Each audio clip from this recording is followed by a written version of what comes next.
Now, this is lecture number 2 for respiratory organs. Respiratory organs in case of plants and in case of animals. This respiration in case of plants, it takes place by two organs. Organ number 1, stomata. Organ number 2 is lenticels. I think you have heard about this organ stomata, which are present on the lower surface of the leaves, young stem and all. And lenticels are present in case of bigger trees where the stem is surrounded by barks. So on the surface of bark, you can see a smaller openings which are called as lenticels. About stomata, I think you remember that last year you have prepared the slides and you have seen all this stomata, how the gases exchange takes place, that is oxygen is taken inside and carbon dioxide will be given outside. So even in case of plants also, these two organs are related with the respiration. In case of animals, as I said, many organs for respiration are there, showing many of the characteristic features for the respiration, like respiratory surfaces should be very big, it should be very thin, it should be provided with large number of blood vessels and all. So in case of animals, different respiratory organs. In case of invertebrates and vertebrates are there. As I said, you have to see it into the table 8.2. Now we are going to study about the respiratory system in case of human being. So we are going to start with respiratory system in man. This respiratory system in case of man, in case of human being, consists of organs like, first one is the nose, which leads into the second part, which is called as pharynx.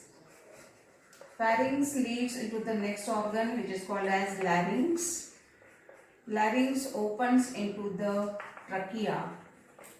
Then trachea opens into the next organ, which is called as bronchi. This bronchi bifurcates to form bronchioles, and bronchioles, they terminates into fine branches which are called as alveolar duct, and this alveolar duct, it opens into the alveoli. These alveoli are present into the lungs. Okay, so these are the organs of respiration. We can say that air enters from nose, it ends into the lungs. Lungs are the main respiratory organs where the main exchange of gases takes place. Now we have to study all this in details. So we can also say that this respiratory system is classified into upper respiratory tract and lower respiratory tract. Okay, so we have to study respiratory system under two parts. What is this? First one is the upper respiratory tract. This upper respiratory tract involves the organs which are present on the surface, or we can say which are present externally. Like we can say that it is nose, we can say that pharynx and larynx. These are found externally, which are not present in the deeper parts of the body. So this will becomes the upper respiratory tract. And the organs which are found internally becomes inner or the lower respiratory tract. So this lower respiratory tract will involve presence of trachea, bronchi, bronchioles, and we can say that the lungs will come under lower respiratory tract. Now we are going to study with the details of this nose. This nose, as you know, that present on the surface of the body, and it shows presence of openings. Okay, so we'll see the details of nose, or we can say the nasal chamber. This nose, it consists of external nares. These external nares are the openings through which the air can enter. This external nair, it enters, it opens into the internal nares. These internal nares, this opens into the next part which is called as pharynx.